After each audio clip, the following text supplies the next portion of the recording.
Timnas senior Vietnam full kekuatan resmi kumpul hari ini.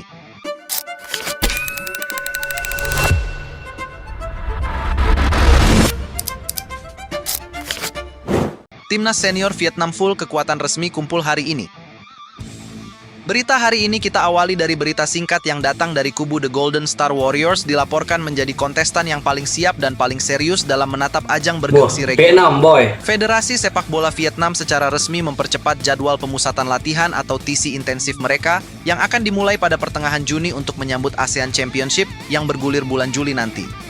Pelatih Kim Sang-sik langsung memanggil pilar-pilar terbaiknya, termasuk deretan bintang naturalisasi baru seperti Patrick Lejiang, Giovanni. Vietnam juga punya pemain naturalisasi baru, boy. Sedini mungkin agar tidak menjadi bulan-bulanan rival di fase grup. Langkah percepatan ini ternyata juga diproyeksikan sebagai fondasi utama mereka untuk menghadapi turnamen akbar FIFA ASEAN Cup. Dianggap jauh lebih bergengsi karena memperebutkan poin krusial untuk mendongkrak peringkat FIFA. Vietnam dikabarkan bakal kedatangan tambahan amunisi gelombang pemain naturalisasi baru yang jauh ngeri. Vietnam ngeri nih tersebut. Menargetkan diri secara terbuka untuk keluar sebagai negara perdana yang merengkuh trofi juara di era baru kompetisi bentukan FIFA ini, Vietnam benar-benar habis-habisan mematangkan taktik demi meredam kedikdayaan tim nasional rival mereka.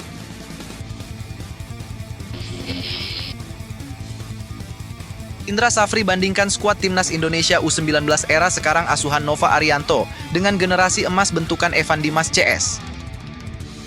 Dalam wawancara program resmi di televisi, Indra Safri menegaskan bahwa mutu permainan dan kualitas antara skuad U19 tahun 2013 dengan skuad U19 tahun 2026 saat ini memiliki perbedaan kelas yang sangat beda banget, signifikan. sumpah. Ia menyebutkan bahwa peningkatan kualitas kualitasnya beda kali kualitasnya. Dulu Evan Dimas Indonesia terus berkembang pesat bagus dari sekali tahun. Meskipun generasinya Dimas tetap menjadi ikon besar pada masanya, fondasi dan sistem sepak bola modern yang diterapkan di era pelatih Nova Arianto saat ini melahirkan talenta muda dengan kematangan taktis serta kemampuan bermain yang jauh lebih berkembang. Menanggapi komparasi panas tersebut, Evan Dimas sendiri turut berpesan agar para pemain Timnas U19 era modern tidak menyia-nyiakan kesempatan emas mengenakan jersey merah putih. Menurut sang mantan kapten, kesempatan membela negara adalah sebuah kehormatan luar biasa yang belum tentu bisa datang dua kali dalam karier sepak bola mereka. Skuad Garuda Muda racikan Nova Arianto ini pun diharapkan bisa terus menjaga fokus demi mengulang memori manis mengangkat trofi juara kompetisi Asia Tenggara. Menurut kalian, apakah setuju dengan ucapan jujur Indra Safri bahwa skuad U19 era modern bentukan Nova Arianto punya kualitas yang lebih oke dibanding Nggak setuju, boy. Nggak setuju. Komentar. Lebih bagus era Evan Dimas sebenarnya. Ancam masa depan Timnas, standar ganda FIFA di Piala Dunia 2026 jadi senjata licik jegal skuad Garuda. Apa nih? Kebijakan standar ganda badan tertinggi sepak bola dunia FIFA pada penyelenggaraan Piala Dunia 2026 yang tengah berlangsung di Amerika Serikat, Meksiko, dan Kanada kini resmi memicu gelombang kecaman masif dari publik sepak bola tanah air karena dinilai secara nyata telah merugikan serta merendahkan martabat Indonesia di panggung internasional. Kemarahan kolektif ini mencuat setelah para pengamat sepak bola nasional, termasuk Akmal Marhali, secara terbuka membongkar bagaimana FIFA bersikap super lunak dan terkesan tunduk pada pelanggaran regulasi yang dilakukan oleh Amerika Serikat sebagai tuan rumah Piala Dunia saat ini. Otoritas Amerika Serikat secara sepihak membatalkan alokasi 8% tiket pertandingan milik supporter Iran, menolak visa timnas Iran, hingga melarang masuk Omar Abdul Qadir Artan selaku wasit asal Somalia pilihan resmi FIFA. Namun, alih-alih menjatuhkan sanksi pembatalan status tuan rumah atau pembekuan seperti yang pernah mereka lakukan secara kejam terhadap Indonesia pada kasus Piala Dunia U20 2023, Gianni Infantino dan sebenarnya FIFA ini nggak boleh seperti itu, nggak boleh berpihak kemana-mana. Anti diskriminasi tersebut berlalu begitu saja. Ketimpangan perlakuan hukum yang sangat kasat mata ini dinilai sebagai bentuk pelecehan terhadap keadilan olahraga global. Betul. Pasti itu. Indonesia dahulu langsung dicoret dari status tuan rumah Piala Dunia Junior hanya karena dinamika penolakan diplomatik terhadap tim nasional Israel.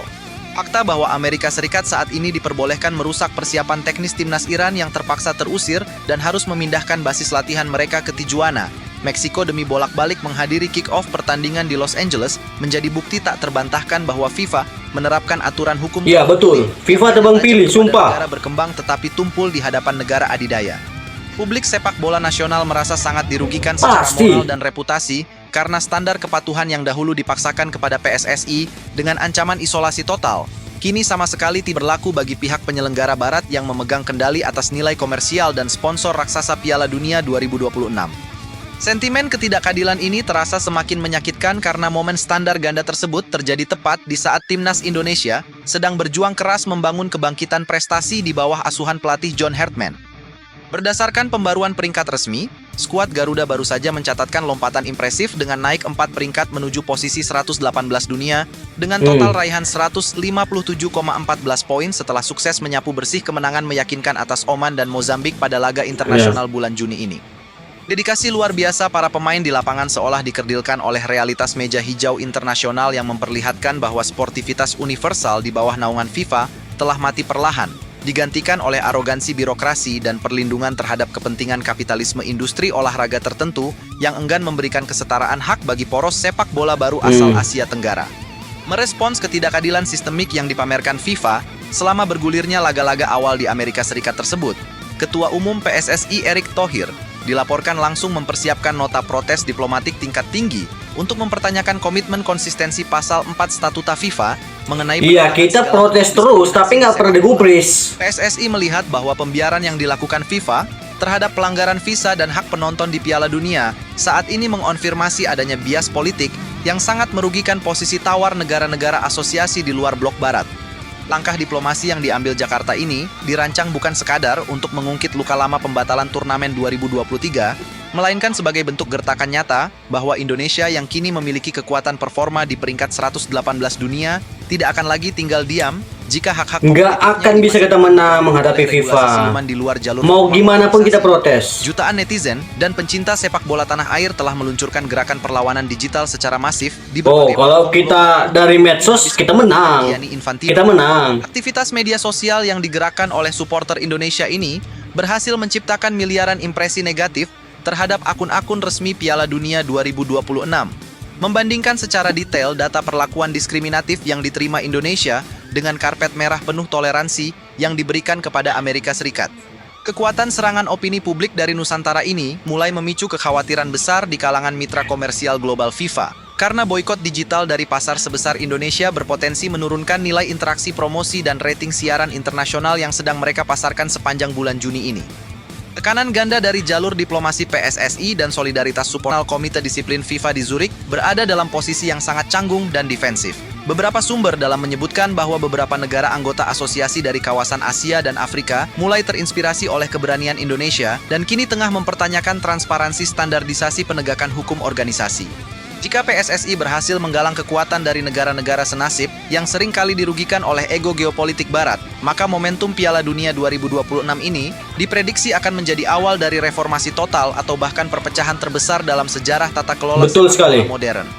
Ketika badai polemik standar ganda FIFA mengguncang opini publik dan manajemen elit sepak bola nasional, suasana di dalam internal tim kepelatihan yang dipimpin oleh John Hartman justru dilaporkan tetap berjalan dengan tingkat kedisiplinan dan profesionalisme yang bagus, John Hartman. Hartman secara tegas meminta para pemainnya untuk mengisolasi diri dari segala bentuk perdebatan politik luar lapangan dan sepenuhnya mengalihkan energi mereka untuk mempertahankan konsistensi permainan taktis yang terbukti sukses melumpuhkan 3-0. Bagi pelatih asal Inggris tersebut, jawaban terbaik untuk menghadapi sistem internasional yang seringkali tidak adil terhadap negara berkembang adalah dengan membangun sebuah tim nasional yang teramat kuat, betul John Hartman, dan tidak mungkin lagi diabaikan oleh siapapun di atas lapangan hijau. Para pemain pilar seperti Justin Hapner, Ole Romeni, dan Ragnar Oratmangoen terpantau terus melahap menu latihan fisik intensif guna mematangkan transisi permainan cepat dan efisiensi penyelesaian akhir di area kotak penalti lawan. Keberadaan para penggawa abroad yang terbiasa menghadapi tekanan atmosfer kompetisi Eropa ini menjadi pilar penting dalam menjaga mentalitas skuad agar tidak terpengaruh oleh isu diskriminasi FIFA. Mereka menularkan etos kerja keras kepada para pemain lokal, memastikan bahwa target jangka pendek untuk terus merangkak naik mendekati posisi top 100 dunia dalam ranking FIFA dapat segera terrealisasi melalui kemenangan-kemenangan mutlak pada kalender pertandingan resmi. Betul, John Hartman, betul. Kombinasi antara kemarahan publik yang menuntut keadilan komparatif dengan kesolidan taktis yang sedang dibangun oleh John Hartman kini menciptakan aura pembuktian yang luar biasa di dalam tubuh skuad Garuda. Seluruh elemen tim nasional saat ini memiliki satu kesepahaman visi, bahwa setiap peluh yang keluar di lapangan latihan adalah modal utama untuk meruntuhkan tembok keraguan global. Dengan raihan peringkat 118 dunia yang sah secara statistik dan fondasi permainan yang kian solid, Indonesia bersiap untuk memaksakan eksistensi sepak bolanya di panggung dunia. Sekaligus membuktikan bahwa talenta dari Nusantara tidak akan bisa lagi disingkirkan oleh intrik politik maupun standar ganda dari otoritas manapun di dunia.